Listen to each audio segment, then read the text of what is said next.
Bismillahirrahmanirrahim. Assalamualaikum warahmatullahi wabarakatuh. Alhamdulillah, alhamdulillahil alimil hakim, wassalatu wassalamu ala sayyidina Muhammad utiyal kitab wa mathluhu ma'hu minal hikmah wa ala alihi wa sahbihi wa tabi'ihi wa mawalah. Wa asyhadu an la ilaha illallah wahdahu la syarika lah wa asyhadu anna Muhammadan abduhu wa rasuluh sallallahu alaihi wa ala alihi wa sahbihi wa tabi'ihi wa man tabi'ahum bi ihsan ila yaumiddin wa sallama tasliman katsira. Rabbi shrah li sadri wa yassir li amri wahlul 'uqdatam min lisani yafqahu qawli, amma ba'du. Saudara-saudaraku, seperti biasa, marilah kita panjatkan puja dan puji syukur kehadiran Allah Subhanahu wa taala, di mana karena taufik hidayahnya kita sampai saat ini masih dikasih kesehatan wal afiyah, dan insyaallah tidak ada kekurangan sesuatu apapun. Dan tidak luput pula, marilah kita terus menerus mengumandangkan salawat dan salam kepada junjungan kita, yaitu Nabi besar Muhammad sallallahu alaihi wasallam, para keluarga, sahabat, dan seluruh pengikut-pengikutnya. Alhamdulillah, sekarang saya akan membahas tentang kewajiban mencari ilmu, saudaraku. Allah Ta'ala berfirman dalam Al-Quran Al-Karim, surat Al-Imran ayat 18, A'udzu billahi minasyaitonir rajim, Bismillahirrahmanirrahim.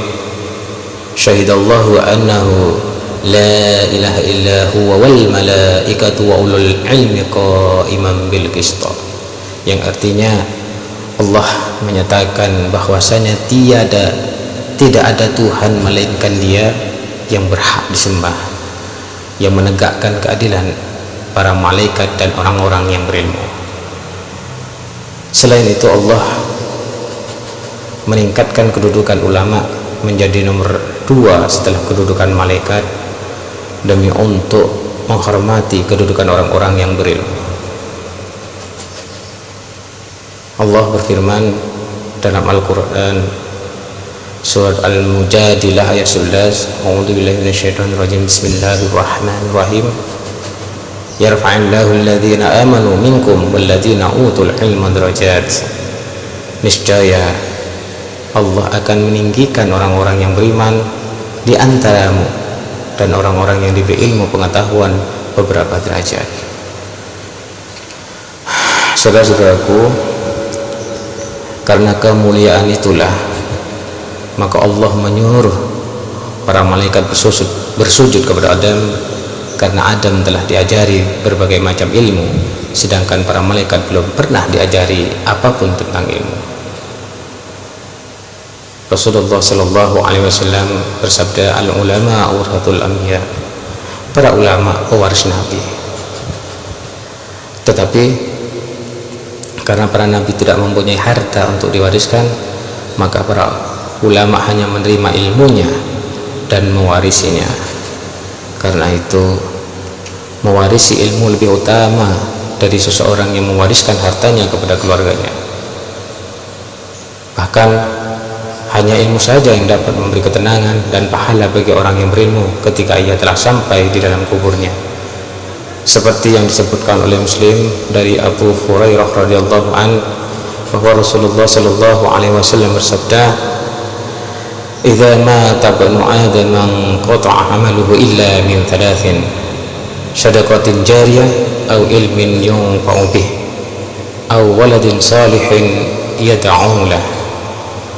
Jika seseorang meninggal dunia, maka amalannya telah terputus kecuali dari 3 sumber, yaitu sedekah jariyah, atau ilmu yang bermanfaat baginya, atau doa seseorang yang soleh yang mendoakan orang tuanya.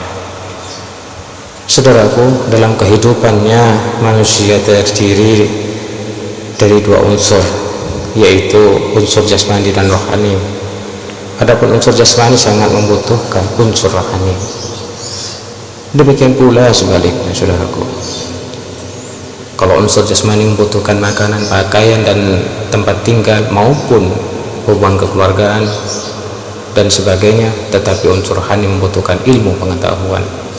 Makanan adalah untuk jasad, sedangkan ilmu adalah untuk rohani. Karena itu, saudaraku, setiap orang harus memahami, memenuhi kebutuhannya masing-masing, yaitu kebutuhan jasmaninya maupun kebutuhan rohaninya. Karena jika tubuh kita tidak diisi dengan kebutuhan makanan, maka tubuh kita menjadi lemah dan layu. Demikian pula kebutuhan rohaninya, jika tidak dipenuhi dengan baik, maka manusianya bagai binatang, bahkan lebih sesat dari binatang. Na'udzubillah. Saudara-saudaraku, memang banyak orang-orang yang mempelajari berbagai cabang ilmu pengetahuan, tetapi mereka tidak mengamalkannya, terutama ilmu yang berkaitan dengan agama.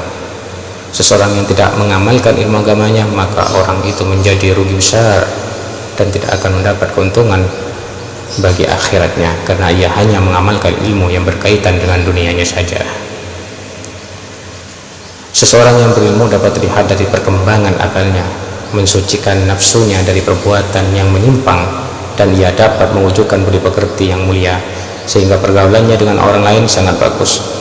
Tetapi seseorang yang tidak mau mengamalkan ilmunya, maka kehidupannya akan menyengsarakan dirinya sendiri dan orang lain.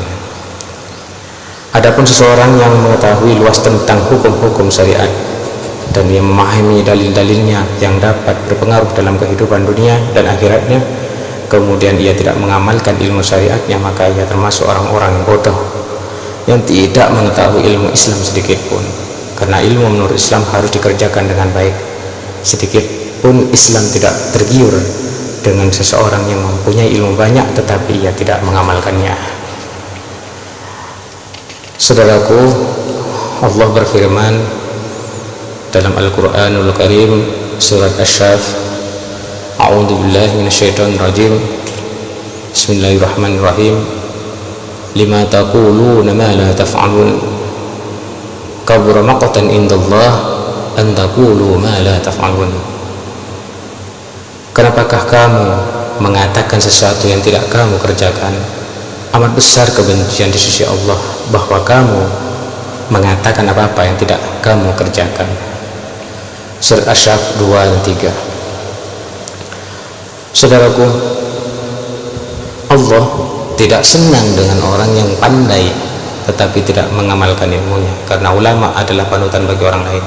Karena orang awam lebih senang diberi contoh dengan pengamalan ilmunya daripada nasihat yang diberikan olehnya. Jika seorang ulama tidak mengamalkan amalannya, maka kaum awam akan menilai bahwa seorang yang berilmu boleh tidak mengamalkan ilmunya. Karena itu seorang ulama yang tidak mengamalkan ilmunya tidak berbeda dengan seorang yang tersesat. Para sahabat Rasulullah SAW tidak termasuk orang-orang yang hanya menerima ilmu dari Rasulullah SAW saja, tetapi mereka juga mengamalkan ilmu-ilmu yang diajarkan oleh beliau. Sampai Abdullah bin Umar berkata, dahulu seseorang sahabat sibuk menghafal satu surat Al-Quran selama beberapa bulan, karena dahulu kami belajar sambil mengamalkannya juga. Inilah rahasia mengapa para salaf tidak terlalu membahas panjang lebar masalah ilmiah, kecuali kalau ada orang-orang yang menanyakannya, karena mereka disibukkan pengamalan ilmunya. Jadi orang-orang yang sibuk mengamalkan ilmu lebih sedikit komentar, sedangkan yang lebih banyak bicara tentu sedikit ilmunya. Yang terakhir, saudaraku, jangan mengatakan sesuatu yang tidak kalian amalkan, karena kelak kalian mendapat murka besar dari Allah, seperti yang telah Dia peringatkan dalam Al-Quran. Jadi Islam adalah agama penerapan sebelum segala sesuatu yang lain. Adapun teorinya semata-mata sebagai bantuan untuk pengamalan atau meluruskan atau sebagai motivator bagi seseorang untuk lebih sempurna amalannya dan menghasilkan keimanan yang sempurna dan hakiki. Demikianlah saudaraku tentang mencari ilmu. Seperti biasa, biarpun singkat, semoga bermanfaat saudaraku. Yang awam ini mohon maaf. Sekali lagi kurang lebihnya saya mohon maaf. Akhirul kalam, assalamualaikum warahmatullahi wabarakatuh.